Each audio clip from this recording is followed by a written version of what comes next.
आदरणीय दर्शकवृन्द नमस्कार। म डिआर नेउपाने। कार्यक्रम हो मेरो सरकार। कार्यक्रम मेरो सरकारमा यहाँलाई स्वागत छ। दर्शकवृन्द, मेरो सरकार कार्यक्रममा खास गरी राज्यप्रतिको नागरिकको अपनत्व र नागरिकप्रति राज्यको जवाबदेहिताको विषयमा हामी खोतल्ने प्रयास गर्दछौँ। ती प्रयासको श्रृङ्खलामा आज हामीले पछिल्लो चरणमा नेपाली राजनीतिमा उठेका प्रश्नहरूको विषयमा खोतल्ने प्रयास गर्नेछौँ। खास गरी संसद विघटनपछि नेपाली राजनीतिमा सिर्जना भएका अनेक घटना र परिघटनाहरूको विषयमा रहेर संवाद गर्दैछौँ। त्यो संवादका लागि आज हुनुहुन्छ लेखक तथा विश्लेषक, बृहत नागरिक आन्दोलनका संयोजक समेत रहनुभएका युग पाठक। युग पाठकसँग आज हामी यिनै विषयमा रहेर संवाद गर्दैछौँ। स्वागत छ युग पाठकजी। धन्यवाद। अहिले पछिल्लो चरणमा प्रतिनिधि सभा विघटन पछाडि नेपाली राजनीतिमा नयाँ खालको चाहिँ परिक्रमाहरू उपक्रमहरू चाहिँ देखिए र एकाएक मुलुकको राजनीति अस्थिरतातर्फ धकिरहेको छ। यसको अन्तर्य चाहिँ के हो? सतहमा हेर्दाखेरि केही कुराहरू नेकपाको भित्रको विवाद होइन, अनि त्यो विवादले निम्ति आएको दुर्घटना जस्तो देखिन्छ सतहमा हेर्दा। तर अन्तर्य तपाईँले भन्नुभयो भने अन्तर्यमा त्यस्तो होइन। अन्तर्यमा चाहिँ यो प्रतिगमन हो भनेर नै हामी नागरिक आन्दोलन सृजना गरेर सडकमा गएका छौँ। यसको अन्तर्यमा के छ त?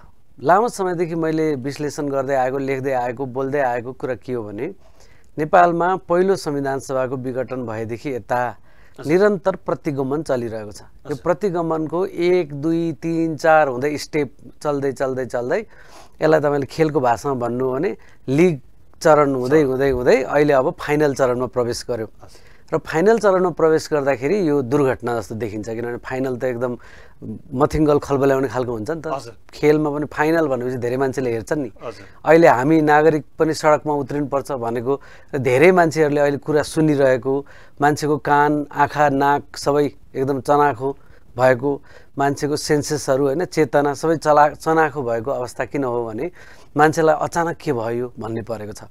तर यो अचानक भएको होइन, यो प्रतिगमनको निरन्तरतामा भएको हो। र केपी ओली जो अहिले प्रधानमन्त्री हुनुहुन्छ, यो काम चलाउ हो कि के हो सरकार पनि थाहा छैन होइन। उहाँ आफ्नै आदेशको सरकार हो। उहाँ पुरानो भाषामा भन्ने हो भने उहाँ आफ्नै आदेशको श्री 3 महाराज हुनुभएको छ। उहाँले संसद विघटन गरेपछि यो चाहिँ अचम्म के भयो भने जस्तो भयो। तर यो उहाँ यो श्रृङ्खलाको प्रतिगमनको नेता भएको हुनाले उहाँले गर्ने यो स्वाभाविक काम हो, दुर्घटनाको अन्तिम हो यो। भनेपछि यहाँले भने जस्तै खेलको यो खालको अन्तिम यो फाइनल हो, जसले चाहिँ सबैका चाहिँ मन अन्तर्मन लगायत सबै यो ज्ञानेन्द्रियहरूलाई चाहिँ प्रभावित पारेको छ भने। अब यो हामीले जस्तै राजनीतिमा सैन्य कुबाट, विद्रोहबाट अथवा यस्तै जनमतको आधारबाट तानाशाहहरू जन्मिन्छन् भने जस्तै के ओली तानाशाह हुन् त?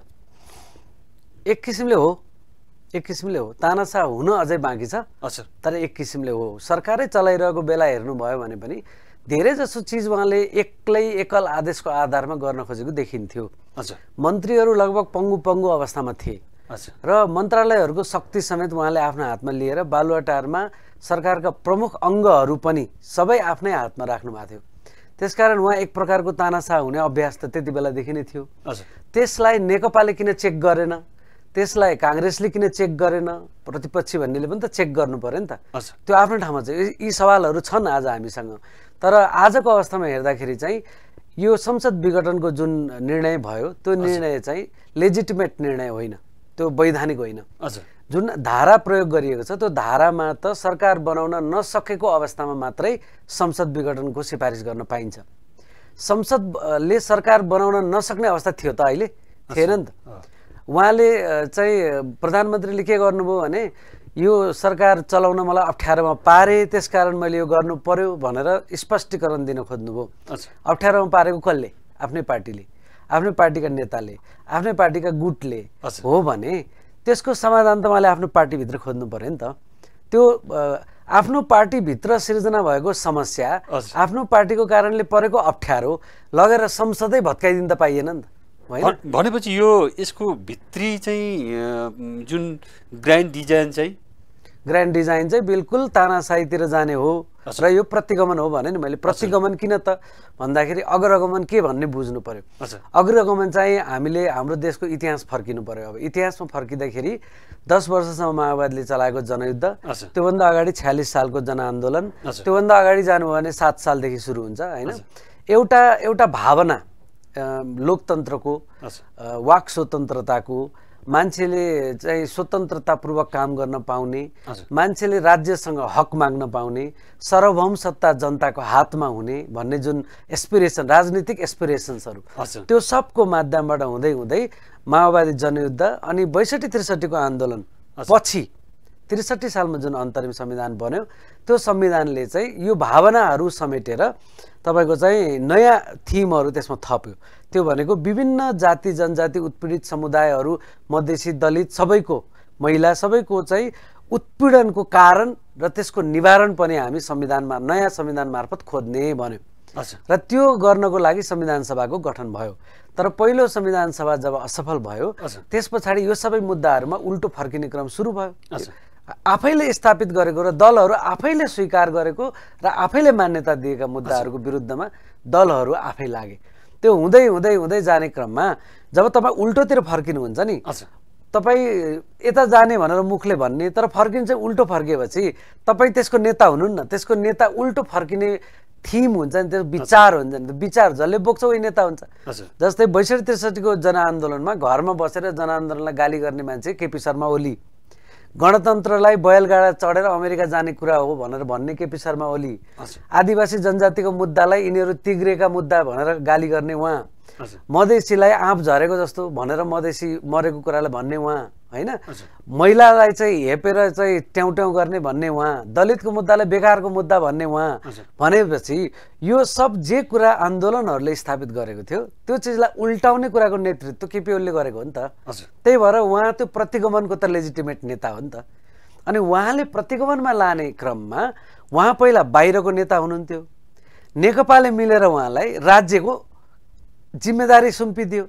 अनि राज्यको जिम्मेदारी सुम्पिएपछि उहाँले गर्ने के हो त भन्दा प्रदेशलाई भन्दा सिडिओलाई बलियो बनाइदिने कानुन ल्याउने हैन, यो संघीय लोकतान्त्रिक गणतन्त्र भन्ने ठाउँमा यो हटाइदेऊ, नेपाल मात्रै भन्नुपर्छ भनेर ल्याउने, हेर्दा सामान्य जस्तो देखिन्छ हैन। अनि तपाईँको चाहिँ कोभिडको क्रममा चाहिँ जनता छटपटाइरहेको बेलामा, व्यवसायीहरू डुबिरहेको, अर्थतन्त्र डामाडोल भइरहेको बेलामा त्यसबारेमा कुरै नगर्ने, चिन्तै नगर्ने, मतलबै नगर्ने, एकपछि अर्को भ्रष्टाचारको श्रृङ्खला हुँदाखेरि कसले गरे भ्रष्टाचार भनेर उल्टै भ्रष्टाचारीको चाहिँ तपाईँको बचाउ गर्ने, यो सबले के देखायो त भन्दा प्रतिगमनकारीसँग काम गर्ने क्षमता पनि हुँदैन क्या। जब विचार प्रतिगमनको छ नि, त्यसपछि तपाईँको ध्यान के हुन्छ, प्रतिगमनतिर कसरी जाने भन्ने हुन्छ हैन। जस्तै छोराछोरीले लभ गरे, अब दलित र गैर दलित रहेछन्, त्यो कुरा मन नपर्ने बाबुआमा रहेछन् भने उनीहरूले के गर्ने भए, त्यही कुरामा छोराछोरीको विरुद्धमा लडाइँ लड्ने भए।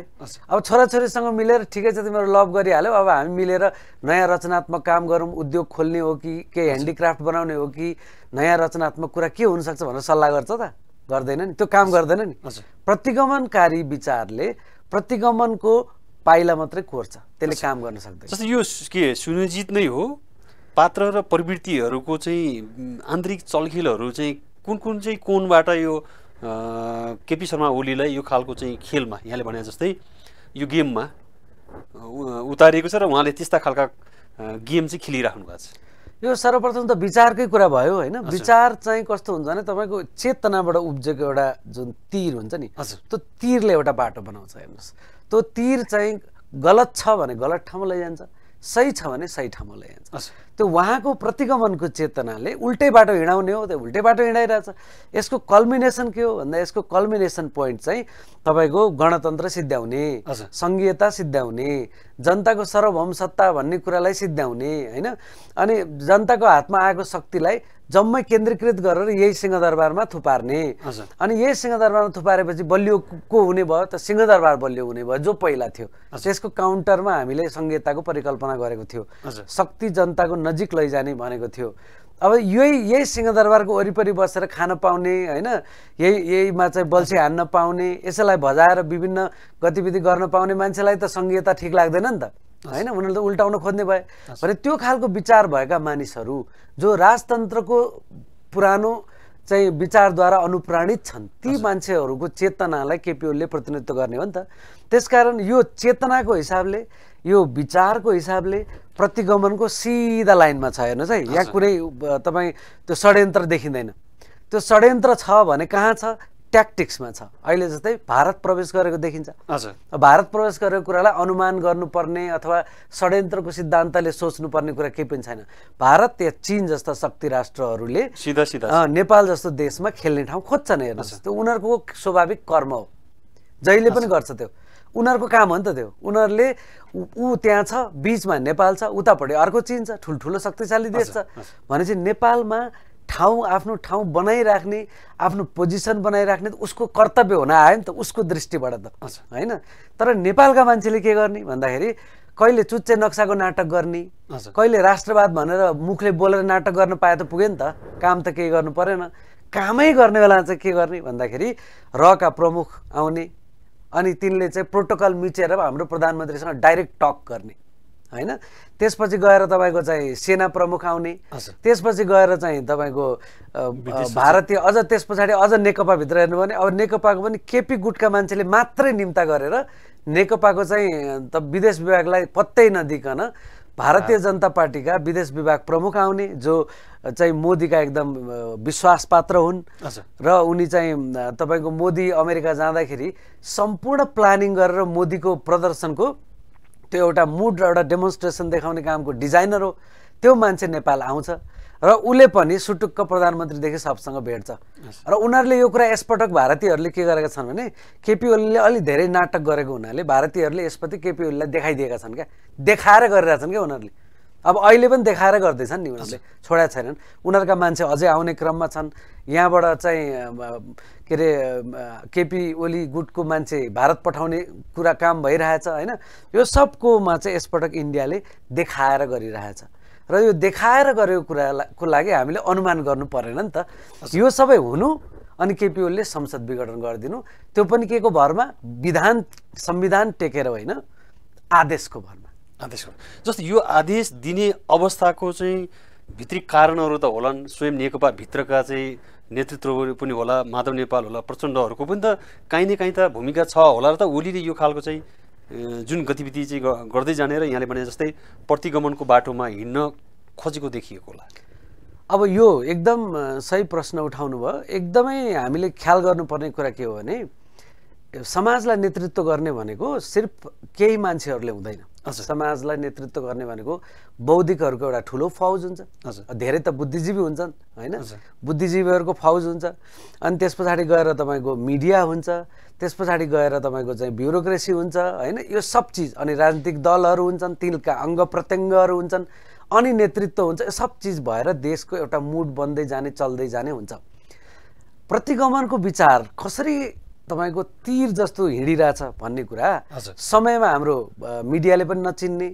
अनि एउटा बौद्धिक तबका चाहिँ के अरे धर्मनिरपेक्षताको मुद्दालाई तपाईँको यही युरोपियन युनियनले ल्याएको भनेर एउटा चाहिँ तपाईँको हावादारी तर्कको आधारमा कुरा गर्ने होइन। अनि आदिवासी जनजाति लगायत सबको मुद्दाहरू जो लेजिटिमेट मुद्दा हो कि विभेद छैन भन्नु पर्यो होइन। विभेद छ भने विभेदको उपचार गर्ने उपायमा जानु पर्यो नि त, नत्र त समाज त अस्वस्थ भइरहन्छ, सङ्घर्षहरू चलिरहन्छ। भनेपछि संविधानमा तपाईँको चाहिँ आदिवासीको विरोध छ, जनजातिको विरोध छ, मधेसीको विरोध छ, दलितको विरोध छ, थारूको विरोध छ, महिलाको विरोध छ, जनताको ठुलो हिस्साको विरोध छ भने त्यसलाई चाहिँ गिज्याएर खिसिटिउरी गरेर अनेक ब्लेम लगाएर होइन, षड्यन्त्र यहाँ उहाँ लगाएर तपाईँको चाहिँ पछि पार्दै लैजाने र केपी ओलीको प्रतिगमनको धारालाई सिधा अगाडि बढाउने भएपछि दुर्घटनामा नपुगेर कहाँ पुग्छ। अब यसमा चाहिँ दलहरूको भूमिका हेर्नुहोस् है, दलहरूको भूमिका कस्तो छ। एक बौद्धिकहरूको पनि भूमिका छ। मैले भने नि यो चाहिँ कहिले महेन्द्रको प्रेत ल्याएर निम्त्याएर लिएर आउने होइन, राष्ट्रवादका नाममा पृथ्वीनारायण शाहको चाहिँ शालिगमाथि ढोग्न जाने, त्यो कुरालाई चाहिँ निरन्तर प्रोत्साहन गर्दै लिएर जाने प्रतिगमनको विचार हो सबै। तपाईँको पृथ्वीनारायण शाहलाई उनको योगदान अनुसार तपाईँ मान्नु पनि पर्छ, आलोचना पनि गर्नुपर्छ, दुइटै गर्नुपर्छ। तर त्यो विचार प्रतिगमनको बोकेर ढ्याङ्ग्रो बोकेर लिएर हिँड्ने होइन नि त। त्यो सबै गरेर अनि यी दलहरूले के गरे, अनेक स्वेच्छाचार गरिरहँदाखेरि होइन, जनता चाहिँ दुःख पाइरहेछ। मान्छे लकडाउन गरेर थुनिदिएको छ, खान नपाउने अवस्था भएर मान्छे खुट्टामा ठेला उठाउँदै हिँडेको छ। यही नै रोके जस्तै प्रचण्ड र माधव नेपालहरू चाहिँ नेकपाभित्रका चाहिँ शीर्ष नेता नै हो। ओलीको यो खालको सबै खालका चाहिँ कदमहरूलाई चाहिँ सच्याउने कुरामा त समयमै गर्नु पर्थ्यो होला, संसद विघटन गर्न सक्छ है भन्ने खालका विषयमा नि आङ्कलन गर्न सक्थ्यो होला। एकाएक संसद विघटन चाहिँ भइसक्दाखेरि चाहिँ अब सबैको रुवावासी देखिरहेछ राजनीतिमा। त्यही नबुझेको त्यही भने नि मैले, त्यो विचारको लाइन नबुझेपछि जस्तो हुन्छ नि त। दार्शनिक सार तत्त्वमा हेरेको भए यी दलहरूले बुझ्ने थिए, यी नेताहरूले बुझ्ने थिए यो ट्याक्टिकल खेल मात्रै होइन है, यो प्रतिगमनमा गइरहेछ भनेपछि त प्रतिगमनमा एक दिन लिएर गएर एक थरी बुद्धिजीवीहरूले महेन्द्र पछिको ठुलो राष्ट्रवादी भनेको मान्छे अहिले इन्डियाले उचालिदिएको भरमा लगेर डङरङ्ग संसद ढालिदिएको छ। एक्लो आदेशको भरमा मैले जे गर्दा त्यही हुन्छ भनेर अर्को जङ्गबहादुर बन्न निस्केको छ होइन। हेर्नु पऱ्यो नि त, विचार दृष्टिले हेर्नु पऱ्यो नि। त्यो दृष्टिले हेर्न नसकेपछि के भयो भन्दाखेरि जनताले दुःख पाइरहेको बेलामा केपी ओलीले मतलब गरेको छैन। भ्रष्टाचारका एकपछि अर्को एपिसोड निस्केको बेलामा केपी ओलीले संरक्षण गरिरहेछन्। त्यो बेलामा चेक गर्नुपर्छ कि पर्दैन? प्रचण्डले त्यो आवाज उठाउनु पर्छ कि पर्दैन? ए जनताले दुःख पाइरहेछन्, पिसिआर टेस्ट गर्न पाइरहेको छैन, मान्छे लाइन रातभरि सुतिरहेछ, यस्तो चाहिँ गर्नु हुँदैन। अन्तको बजेट छ भने पनि अहिले स्वास्थ्यमा हाल, अहिले जनतालाई कसरी जनताको मनोविज्ञानदेखि जीवनलाई एउटा ढाडस दिने काम गर भनेर भन्नुपर्छ कि पर्दैन? भनेनन् नि कसैले। जस्तै यहीँनिर ठ्याक्कै मैले प्रतिपक्षले पनि भनेन। जस्तै यही बेला ठ्याक्कै उखु किसानहरूको चाहिँ ठुलो करन्दन छ माइती घरमा। 2 हप्ताभन्दा बढीदेखि उनीहरू आँसु चुहाइरहेछन्, रोइरहेछन्। सरकार चाहिँ बौरिन सकेका छैन, अन्धो जस्तो बनेको छ। प्रतिपक्षहरू पनि मौन छन्। एक दिन सस्तो लोकप्रियता लागि किसान कहाँ पुगे पनि समग्रमा जाँदाखेरि चाहिँ त्यो समस्या हल गर्न देखिएन। किसान र मजदुरको पार्टी भनेर भनिएको नेकपाभित्रको यो प्रवृत्ति र पात्र यहाँले भने जस्तै ओलीको जुन प्रतिगमनको जुन सिधा हिँड्ने तीर छ, यो तीरलाई चिन्न नसक्ने नेपाली राजनीतिको चरित्र हो या कुनै योजनाबाट त्यो पात्रले खेलाइरहेको छ र ऊ चाहिँ गरिरहेको छ, अरूले चाहिँ मौन समर्थन गरिरहेछ? यसको मैले व्याख्या गरेर ल्याउँदाखेरि चाहिँ के भन्छु भने यो गोर्खाली राज्य सत्ता जहिलेबाट स्थापना भयो तहिलेबाट बन्दै आएको चरित्र हो यो। हेर्नुहोस्, अब नेपालमा कम्युनिस्ट पार्टी डेमोक्रेसीको सिद्धान्त युरोपबाट लिएर आएको सिद्धान्तबाट बनेको हो होइन। कम्युनिस्ट पार्टी मार्क्सिजम लेनिनिजम जे भने पनि बाहिरबाट ल्याएको सिद्धान्तको किताब सिताब सबै उतै बनेको छ, विचार उतै बनेको छ। त्यसलाई हाम्रो भाषामा मात्रै बनाएको हो, यहाँ धेरै कुरो नयाँ केही गरेको छ, अनुवाद गरेको छ, त्यो बोकेर हिँडेको छ। इट्स ओके, त्यसमा केही हामीले चिन्ता मान्नु परेन। लिएर आए एउटा विचार, एउटा अभ्यास भयो। यहाँका विभिन्न तानाशाहीहरू, यहाँ विभिन्न चाहिँ तपाईँको चाहिँ सामन्तीहरूले चाहिँ एकलौटी राज्यमाथि लुट मचाइरहेको ठाउँमा अलिकति भए पनि जनतामा सार्वभौम सत्ता ल्याउनको लागि काम भएको हो। त्यसमा मलाई भन्नु केही छैन। तर देशलाई चिन्ने र देशलाई अगाडि लैजाने मामलामा चाहिँ कस्तो भयो भने यता किताबमा मार्क्सवाद लेनिनवाद लेखेको छ, दस्तावेजमा लेखेको छ, तर त्यो पार्टीले मार्क्सवाद लेनिनवाद भनेको पार्टीले गर्ने के भन्ने बेलामा चाहिँ ऊ चाहिँ त्यो महेन्द्रको पालामा डिजाइन भएको राष्ट्रवाद बोकेर हिँड्या। हेर्नुहोस् है, विपरीत भयो हो त्यो विचार। देशलाई चिन्ने र देशलाई अगाडि बढाउने मामलामा चाहिँ तपाईँले देश चिन्नु पर्यो। देश चिन्ने बेलामा चाहिँ हामीसँग के विचार छ त? मार्क्सवादले त नेपालको देश चिन्दैन। मार्क्सवादले वर्ग सङ्घर्ष भन्छ होइन। वर्ग सङ्घर्ष मात्रै भन्दाखेरि हाम्रो देशमा भएका विविध किसिमका यी विभेदहरू जो यिनै पार्टीहरूले पनि स्वीकारेर लिएर आएका छन् त्यो त चिन्दैन। नचिनेपछि तपाईँलाई त्यसलाई हेर्ने दृष्टिको लागि त तपाईँलाई शास्त्र चाहियो नि त। त्यो अहिलेसम्म नेपालको त्यो हेर्ने शास्त्र के हो भन्दाखेरि जङ्गबहादुरले बनाएको मुलुकै ऐन हो। त्यहाँदेखि पञ्चायतले डिजाइन गरेको 15 सालको र 19 सालको संविधान हो पञ्चायत, र त्योभन्दा अगाडि महेन्द्रले डिजाइन गरेको। ती संविधानहरूले कसरी हेर्छ त भन्दाखेरि ती संविधानहरूले यहाँ भएका विभिन्न समुदायहरू, यहाँ भएका विभिन्न उत्पीडनका समस्याहरूलाई चाहिँ दबाएर समाधान गर्न खोज्छ, एउटै साँचोमा ढालेर समाधान गर्न खोज्छ क्या त्यसले। तर त्यो होइन, त्यो मिलेन भनेर त 46 सालदेखि भनिएको हो नि त।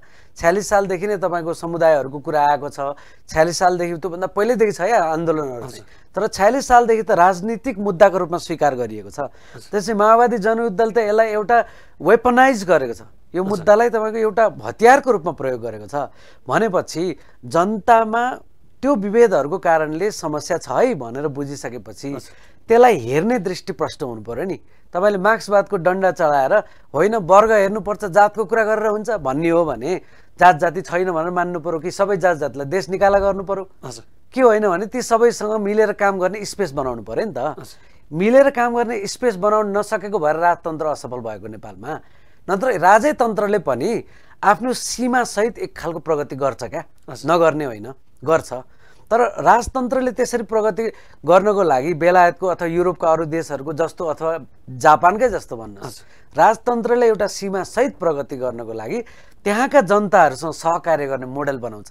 तर नेपालमा चाहिँ शाहवंश होस् या शाहवंशको विरासतलाई कन्टिन्यू गर्ने राणा होस् अथवा पछि पञ्चायत बनाएर महेन्द्रले गरेको प्रयोग होस्, यो सबै प्रयोगमा चाहिँ अरू सबैको संस्कृति कला भाषालाई निषेध गर्ने र एउटालाई राष्ट्रियताको प्रतीकको रूपमा स्थापित गर्ने काम कोसिस जुन भयो, त्यो डरलाग्दो कोसिस थियो, असफल भयो त्यो होइन।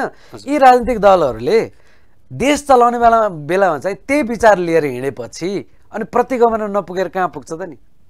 अनि त्यो ओलीको नेतृत्व सफल नभएर उनीहरूको हुन्छ त। हजुर, म फेरि यहीँनिर जोडेँ। जस्तै अहिले संसद विघटन पछाडि मुद्दा चाहिँ सर्वोच्चमा पुगेको छ र यहाँहरूले चाहिँ बृहत नागरिक आन्दोलन भनेर जुन सुरुवाती गर्नुभएको छ, यो नागरिक आन्दोलनको जुन सडकमा आइसकेपछि 62-63 एउटा झल्को दिन थालेको छ कि यो नागरिक आन्दोलनले यहाँले भने जस्तै ओलीको तानाशाह ढल्छ? ढाल्नुपर्छ, ढाल्ने नै हो, हामी ढाल्ने। आधारहरू के छन्? आधारहरू जनताले विश्वास गर्ने आधारहरू यहाँसँग के छन्? आधारहरू धेरै छन्। एक नम्बर जुन काम गरेका छन् ओलीले, त्यो काम चाहिँ आदेशको भरमा गरिएको छ। आदेशको भरमा गरिएको र विधानलाई नटेकिएको हुनाले कस्तो हुन्छ भने तपाईँ शासन कि विधानमा टेकेर गर्नु पर्यो कि तपाईँले मुखको आदेशको भरमा गर्नु पर्यो। आदेशको भरमा गरिसकेपछि आदेश गर्नेहरूको एउटा झुन्ड बन्छ क्या। अब हेर्नुहोस्, अब आदेश दिने को केपी ओली, सदर गर्ने को राष्ट्रपति, अब त्यसलाई अर्को छिनोफानो गर्ने पात्र को प्रधान न्यायाधीश। प्रधान न्यायाधीशको देखिसक्यो नि हामीले होइन, उहाँको त्यो ट्रेलर त आइसक्यो होइन।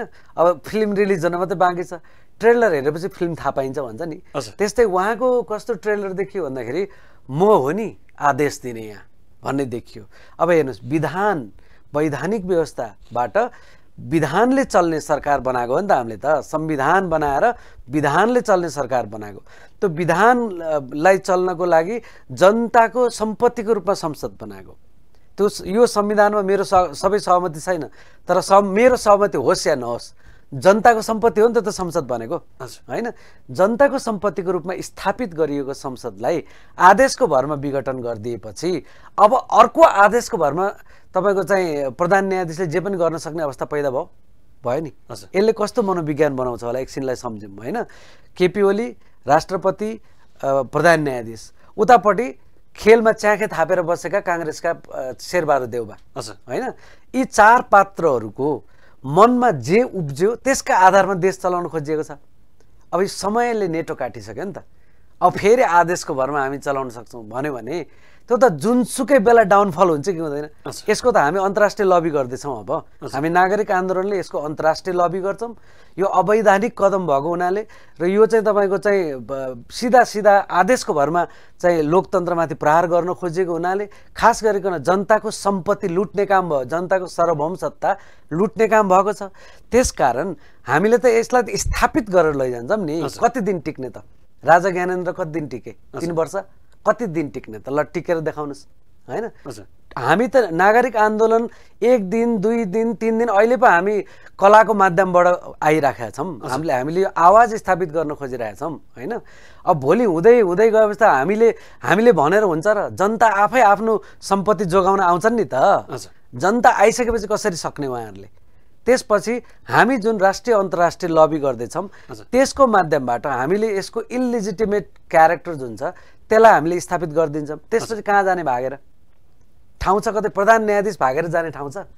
कहाँ जानुहुन्छ उहाँ? अमेरिका जानुहुन्छ, बेलायत जानुहुन्छ, कहाँ जानुहुन्छ त होइन? राणाहरूको त एउटा विरासत पनि छ हाम्रो देशमा। हजुर, जस्तै अब हामी लगभग अन्तिमतिर आइपुग्दाखेरि अब यसको चाहिँ निरूपणको बाटो के हुन्छ? यसको राजनीतिक बाटो छ या संवैधानिक, विशेष गरी संवैधानिक इजलास अथवा अदालतबाट या सडकबाट चाहिँ यसको हल हुन्छ? सबभन्दा पहिला यो मुखले आदेश गरेरै उहाँहरू जान खोज्नुभयो भने दुर्घटनातिर लिएर जाने हो। उहाँहरूले तपाईँ उहाँहरूको मनोविज्ञान यत्तिकै बदलिरहन्छ। जब आदेशको भरमा विधान भयो भने तपाईँले विधान हेर्नुहुन्छ, विधानको आधारमा काम गर्नुहुन्छ, नत्र त आदेशको भरमा भयो भने त कसले के भनिरहेछ यसका आधारमा कहाँ कसरी मैले के गर्ने त भन्नेतिर गयो। अब त्यसरी गए चाहिँ के हुन्छ, प्रधान न्यायाधीशले तपाईँको डिसिजन गर्ने बेलामा मलाई भोलि अप्ठ्यारो पो हुन्छ कि सजिलो पो हुन्छ कि मैले के भन्दाखेरि के होला हिसाब किताब हुन्छ नि त। हिसाब किताबतिरबाट गयो भने त दुर्घटना हुँदै हुँदै अर्को एकपछि अर्को दुर्घटनामा जाने हो। अब हामीले सडकबाट शक्ति स्थापना गर्दैछौँ, हामीले अर्को के पनि भनेका छौँ भने दलहरूको पनि यो चाहिँ जनताप्रतिको जवाबदेहिताहीन जुन चरित्र देखियो र प्रतिगमनलाई सघाउने चरित्र देखियो, त्यो चरित्रबाट दलहरू पनि बाहिर आउनु पर्यो भनिरहेका छौँ हामीले। उनीहरू पनि सडकमा आउनु पर्यो होइन। त्यो हुँदै गयो भने दुर्घटनातिर जाने एउटा बाटो छ, अर्को सच्चिने बाटो छ। सच्चिने अलिकति स्थिर हुने बाटो भनेको चाहिँ संसदको पुनर्स्थापना हो। संसदको पुनर्स्थापना गरिसकेपछि अब अलिकति थेग्रिनु पर्यो, विधानमा चल्ने कि आदेशमा चल्ने थेग्रिनु पर्यो। र थेग्रिएर फेरि हामी विधानमा जानुपर्छ है भन्ने ठाउँमा दलहरूले लिएर गए भने उनीहरूको पहिलो कार्यभार भनेको प्रतिगमनको जुन तीर छ नि त्यो तीरलाई रोकेर अग्रगमनको समाजलाई अगाडिको बाटो देखाउने, आशा देखाउने, भविष्यको म्यानुफ्याक्चर गर्नु पर्यो नि त होइन। भविष्यको त उत्पादन गर्नुपर्छ नि। भविष्य त यसै आउँदैन नि त। भविष्य प्रतिगमनले भविष्य उत्पादन गर्दैन, प्रतिगमन त पास्टतिर फर्किने हो नि त। भविष्य उत्पादन गर्ने काममा दलहरू लाग्नुपर्ने हुन्छ। त्यो काम रचनात्मक काम हुनुपर्छ। खालि अब सरकार बनाउने के गर्ने अर्को प्रधानमन्त्री हुने भन्ने चक्करतिर गयो भने त यो प्रतिगमनको अर्को पात्र फेरि निस्किन्छ नि त होइन। त्यसकारण प्रतिगमनलाई रोक्ने बाटोतिर लैजाने चाहिँ यो एक मात्रै उपाय भनेको अहिलेलाई सजिलो बाटो संसद पुनर्स्थापना हो। त्यसपछि अगाडि जाने बाटो कोर्नु पर्यो। अब दुर्घटनातिर जाने हो भने चाहिँ यो अहिलेको उसबाट अर्को आदेश हुँदै जान्छ। हजुर अत्यन्तै महत्त्वपूर्ण विचार राखिदिनु हो, त्यसको लागि धेरै धेरै धन्यवाद। पक्कै पनि मुलुकले यहाँले भने जस्तै बृहत नागरिक समाजको आन्दोलन जो छ यसले चाहिँ खास गरी ओली सरकारलाई चाहिँ सही ट्र्याकमा विधान बमोजिम चल्ने एउटा विधिसम्म चल्ने तरिकाले अग्रगमनतर्फ लैजाने प्रयत्न गरोस्। त्यसका लागि यहाँको महत्त्वपूर्ण विचार राखिदिनु भयो, धेरै धेरै धन्यवाद। मेरो पनि धन्यवाद। हामी प्रयत्न पनि गरौँ र मेरो चाहिँ आह्वान के छ भने सडकमा पनि उत्रौँ। यति बेला सडकलाई हाम्रो खाँचो छ। हजुर दर्शकवृन्द, हामी आजको नागरिक सरोकारमा खास गरी पछिल्लो राजनीतिक घटनाक्रमले विकसित भएका अवयवहरूको बारेमा विश्लेषण र यसको अन्तर्यहरू खोज्ने प्रयास गर्यो। त्यसका लागि राजनीतिक विश्लेषक तथा लेखक हुनुहुन्छ तथा बृहत नागरिक समाज नागरिक आन्दोलनका संयोजक समेत रहनुभएका युग पाठकसँग संवाद गर्यौँ। पक्कै पनि मुलुकलाई अग्रगमनतर्फ लैजान सबैको प्रयत्न यक्ष प्रश्न हुन सक्छ। यसतर्फ सबैले गम्भीरता साथ लिन सक्यो भने पक्कै पनि एउटा विधि र पद्धतिबाट मुलुक अघि बढ्न सकोस् भन्ने यो समग्र छलफलको निष्कर्ष हो। यति बेर यो कार्यक्रम हेरेर साथ दिनुभयो त्यसका लागि तपाईँलाई पनि धेरै धेरै धन्यवाद दिँदै हाम्रो टिमलाई पनि बिदा दिनुहोस्। नमस्ते।